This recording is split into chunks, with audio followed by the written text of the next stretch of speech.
안녕하세요. 타오르는 스마팩입니다. 오늘 홍콩 시장에서 항생 테크 인덱스를 추종하는 ETF를 CSOP, C소비라고 읽어도 될까요? C소비라는 회사가 개발한 금융상품인 ETF를 상장했습니다. 그래서 오늘부터 구매를 하실 수 있고요. 티커는 3033.HK, 그리고 주당 7.5 홍콩 달러 전후고요.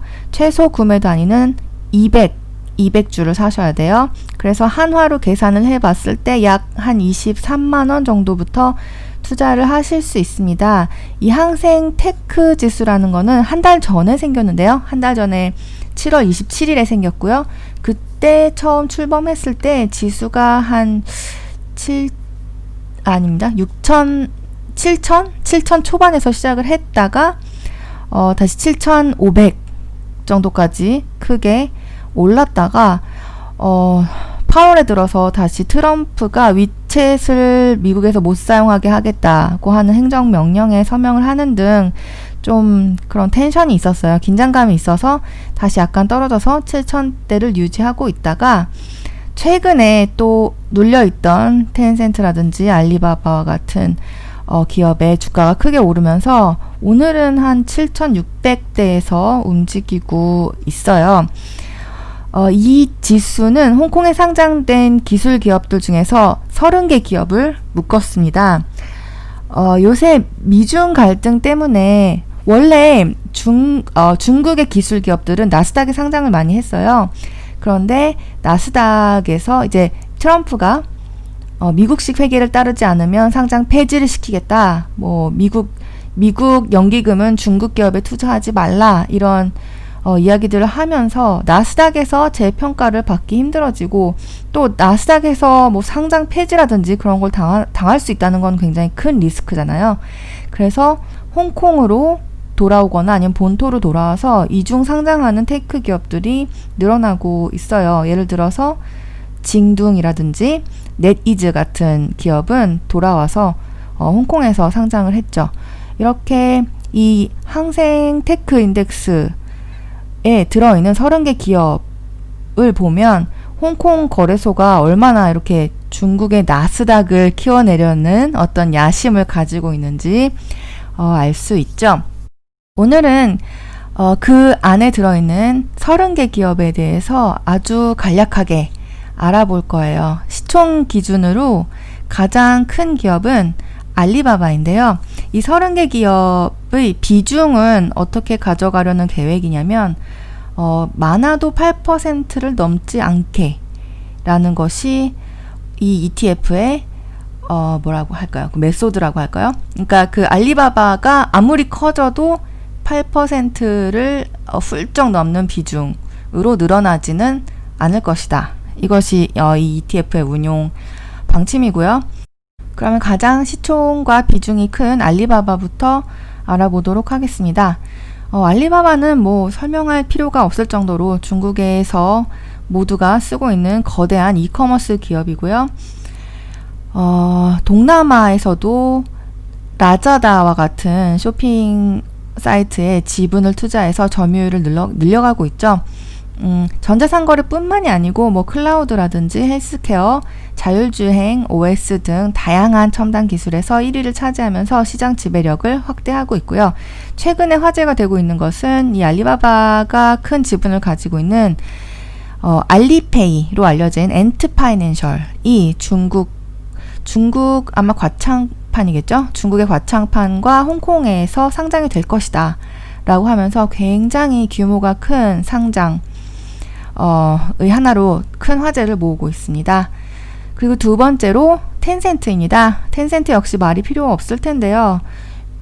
메신저 앱인 위챗은 뭐 중국의 인프라라고 할 수 있어요. 중국 사람이라면 뭐 모두가 사용하고 있다 이렇게 말해도 과언이 아닐 거고요.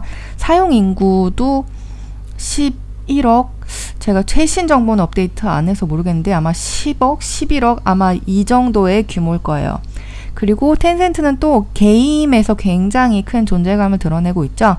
게임 부분에서 뭐 개발, 판매, 배포, 퍼블리싱 이런 걸 다 수직 통합해내면서 세계에서 게임으로 돈을 제일 많이 버는 회사 중에 하나가 바로 텐센트고요.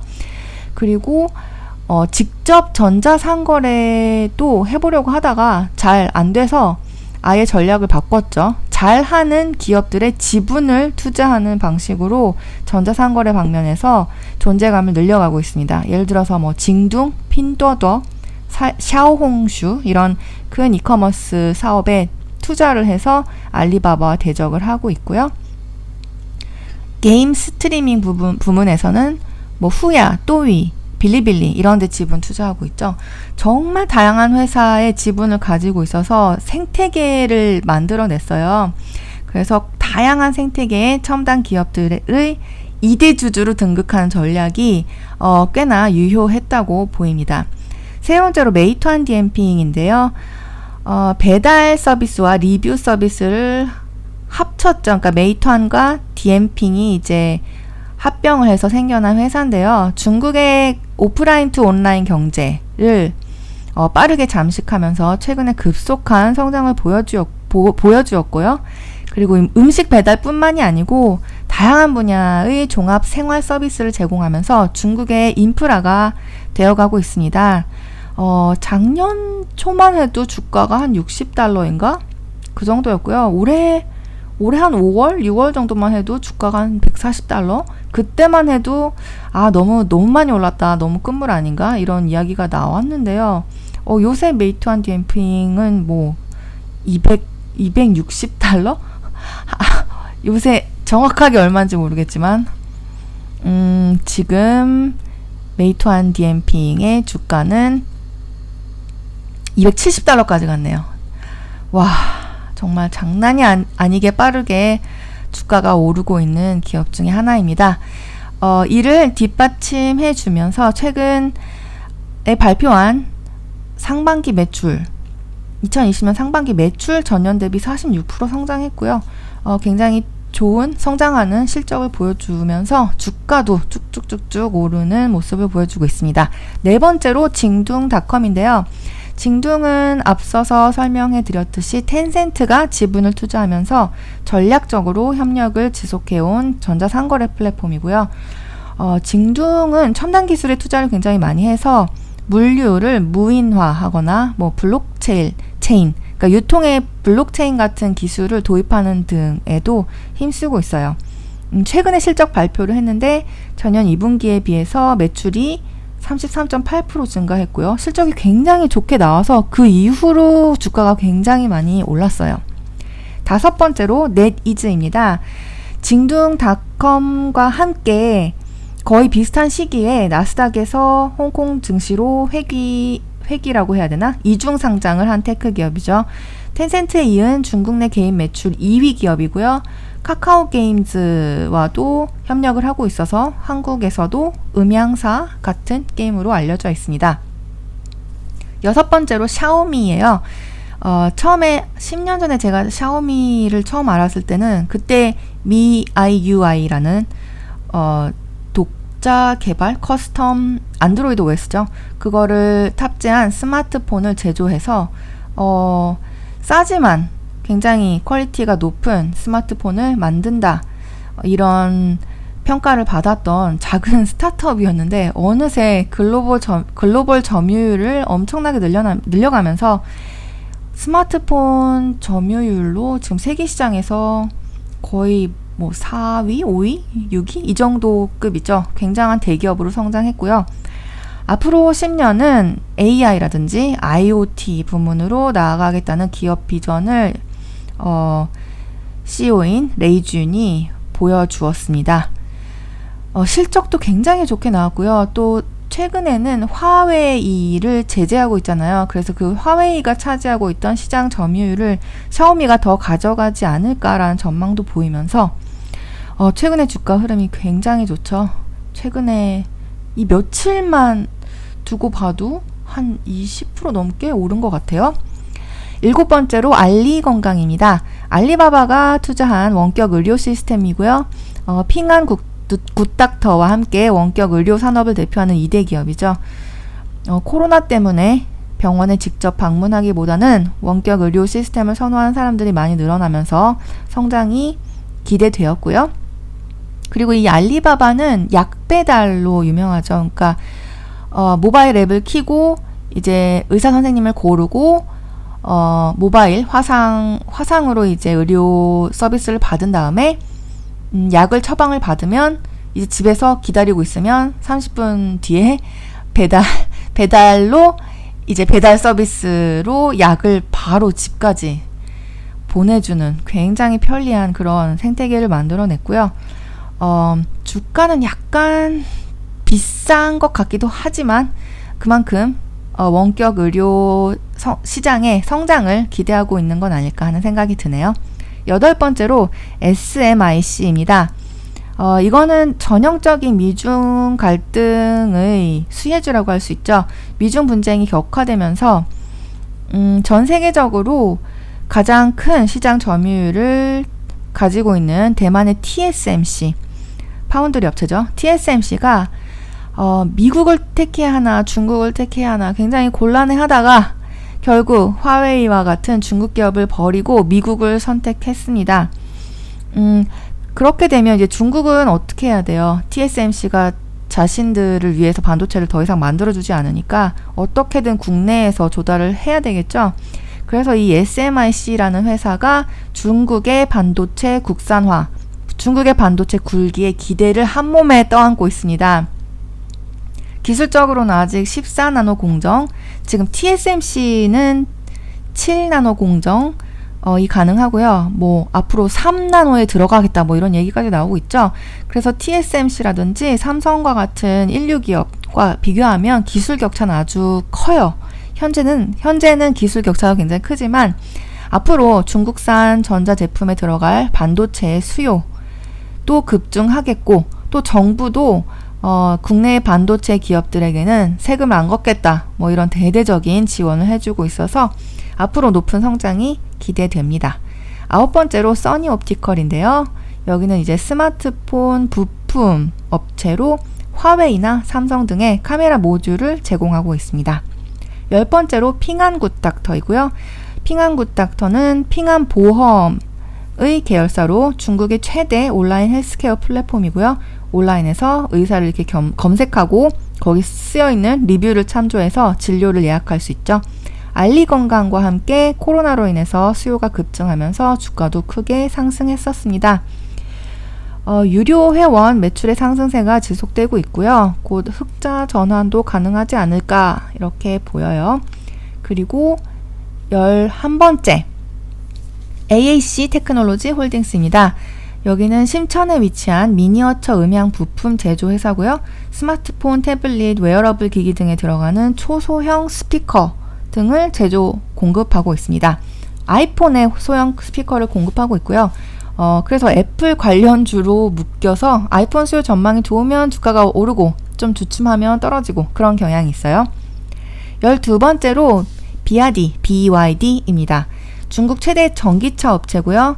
중국 시장에서도 이제 테슬라의 독주가 지속되고 있죠. 테슬라의 점유율이 가장 높은데 그 와중에도 중국에서 2인자의 자리를 차지하면서 전기차 판매량을 점차 늘려가고 있습니다. 전기차 시장 자체의 확대와 함께 성장이 기대되는 기업이고요. 13번째로 킹디 인터내셔널 소프트웨어입니다. 여기는 이제 CRM 같은 세일스포스랑 비슷한 회사라고 생각하시면 될 것 같아요. 금융, 공급망, 오피스, 전자상거래 등등을 위한 클라우드 서비스를 제공하는 소프트웨어 기업이고요.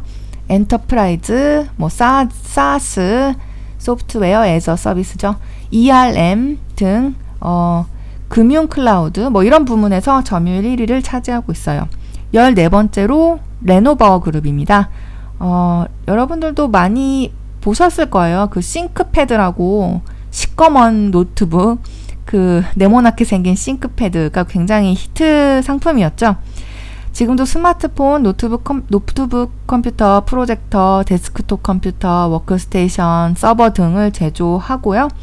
그런데 이 레노버 그룹은 이제 좀 전통적인 제조업에 가깝기 때문에 매출 성장은 약간 둔화를 보이고 있습니다. 15번째로 킹소프트입니다. 브라우저 게임 개발 업체인 시선 게임스와 모바일 인터넷 회사 치타 모바일 인터넷, 그리고 클라우드 스토리지 회사인 킹소프트 클라우드, 오피스 소프트웨어 개발 회사인 WPS, 이렇게 4개의 자회사를 보유하고 있고요. 엔터테인먼트라든지 인터넷 보안, 사무용 소프트웨어, 클라우드 컴퓨팅, 이런 분야들에 집중해서 꾸준히 성장을 하고 있습니다. 샤오미를 창립한 레이준이 회장을 맡고 있고요. 레이준이 이 킹소프트를 상장시키는데 굉장히 큰 노력을 했다고 알려져 있죠. 그리고 텐센트가 지금은 이 회사의 지분을 가지고 있습니다. 16번째로 외원그룹인데요. 여기는 이제 월 접속자가 2억 명이 넘는 중국 최대의 웹소설, 전자책 플랫폼입니다. 중국 사람들 웹소설 굉장히 좋아하기도 하고, 웹소설이 히트를 치면 그게 영화화 되어서 또 그 영화가 인기를 끌기도 하고 그렇죠. 여기도 이제 텐센트가 지분을 가지고 있고요.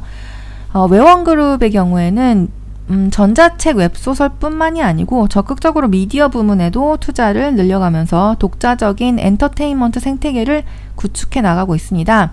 그런데 최근에 영화 제작사인 신리그룹이라는 곳을 인수했었는데요. 영화 제작사이다 보니까 코로나의 시대에 어떻게 됐겠어요.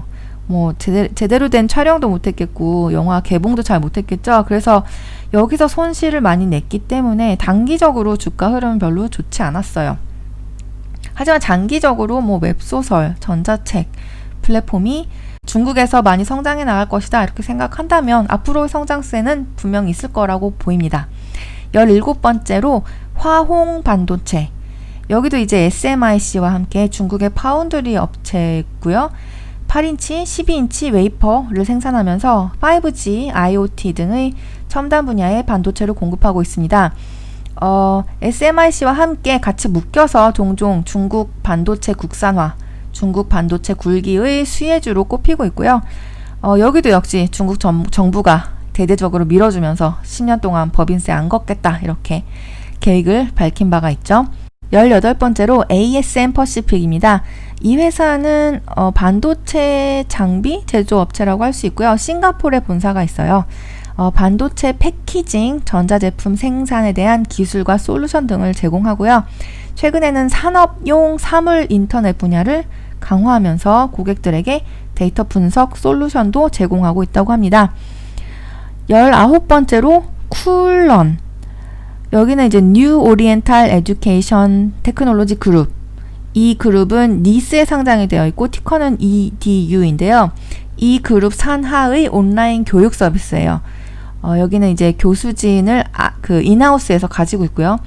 교수진, 교육 리소스, 그리고 이 회사 자체에서 고급 교육 컨텐츠 개발도 하면서 각각의 사용자에게 개인화된 대화형, 지능형 온라인 학습 경험을 제공하고 있다고 합니다. 여기서 제공하고 있는 컨텐츠는 주로 뭐 공무원 시험, 외국어 학습, 직업 교육 등의 다양한 코스가 있고요. 현재 7천만 명 이상의 사용자가 등록하고 있다고 합니다. 시가총액 기준으로 22위를 차지하는 것이 통청얼롱이라는 회사인데요. 여기는 중국의 온라인 여행 서비스 회사이고요. 항공, 기차, 버스, 페리 등의 티켓팅과 호텔 예약 서비스, 그리고 고객의 니즈에 대응한 여행 상품 제공 등의 사업을 펼치고 있고요. 코로나 시대에 굉장히 큰 타격을 받지 않았을까 싶은데요. 중국에선 이제 코로나가 거의 다 진압되고 국내 여행 수요가 증가하고 있어서 다른 뭐 미국에서 정말 박살나버린 항공이라든지 여행주들에 비하면 굉장히 주가 흐름도 양호하다고 볼 수 있습니다. 21번째 21위 시가총액으로 21위인 웨이몹이라는 회사에 대해서 알아보면 이 웨이몹이라는 회사도 중국의 세일스포스와 같은 위치를 장기적으로는 기대해 볼 수 있지 않을까 싶은데요. 여기는 기업용 CRM 소프트웨어 개발과 위챗 기반의 온라인 타겟 광고를 주 사업으로 하고 있고요. 여기도 텐센트가 지분을 가지고 있어요. 2020년 상반기 기준으로 전년 대비 매출 성장 59.9%에 이르는 실적을 보여줬고요. 코로나 이후에 주가 흐름도 굉장히 좋은 홍콩장의 스타 주식 중에 하나였습니다. 22번째로 폭스콘이에요. 여긴 잘 알려져 있죠. 애플 제품의 생산 협력사로 알려져 있고요. 스마트폰이나 컴퓨터, 그래픽카드, 메인보드 등을 공동 설계, 개발, 제조하는 대만의 정밀 공업사입니다. 23번째로 중안보험입니다. 이 중안보험이라는 회사는 전통적인 보험 회사가 아니고요. 온라인 보험 회사로 빅데이터를 이용해서 보험 상품을 개발하거나 보험금을 청구하는 그런 일에 적용을 하고 있어요. 그래서 금융의 기술을 접목시켜서 핀테크 혹은 인슈어테크 기업이라고 불리죠. 2019년에 처음으로 흑자 전환을 했고요. 2020년 상반기 순이익이 전년 대비 418.8%로 증가해 정말로 엄청난 성장세를 보이고 있는 기업입니다. 24번째로 헝텐넷. 이 헝텐이라는 이름이, 헝은 부동산 기업인 에버그랜드 그룹이라는 헝따 그룹이라는 데가 있는데요. 거기서 헝을 따왔고요. 텐은 텐센트에서 따온 거예요. 여기서 알 수 있듯이 부동산 기업인 에버그랜드 그룹과 인터넷 기업인 텐센트가 대주주로 있는 인터넷 홈 퍼니싱 기업입니다. 인터넷 홈 퍼니싱이라고 하면 가정에서 뭐 건축할 때 필요한 자재를 공급한다든지, 그리고 그 안에 들어갈 고객의 취향에 맞춘 가구, 키친용품, 인테리어 자재 이런 거를 온라인으로 주문을 받아서 제공을 해주는 회사예요. 현재 사용자가 4억 3천만이 넘는다고 합니다. 25번째로 XD 잉크 신동 이라는 회사인데요. 신동 네트워크와 탭탭이라는 서비스를 운영하고 있고요. 게임 회사라고 보면 될 것 같아요. 유명한 게임 회사이자 중국의 100대 인터넷 회사 중에 하나입니다. 웹 게임 및 모바일 게임의 개발, 퍼블리싱 같은 사업을 하고 있고요. 유명한 게임으로는 신선도, 토탈 어나이얼레이션, 성경전설, 라그나로크와 같은 게임을 소유하고 있습니다. 26번째로 GTE입니다. 통신 기업이라고 할 수 있겠고요. 한국에서 말하는 뭐 SK텔레콤과 비슷한 그런 기업이고요. 스마트폰과 전기 통신 장비, 시스템을 제조하는 기업이라고 할 수 있습니다. 5G 기지국 건설 수준 물량을 대량 확보했고요. 대표적인 중국의 5G 수혜주로 꼽히고 있죠. 27번째로 마오옌 엔터테인먼트.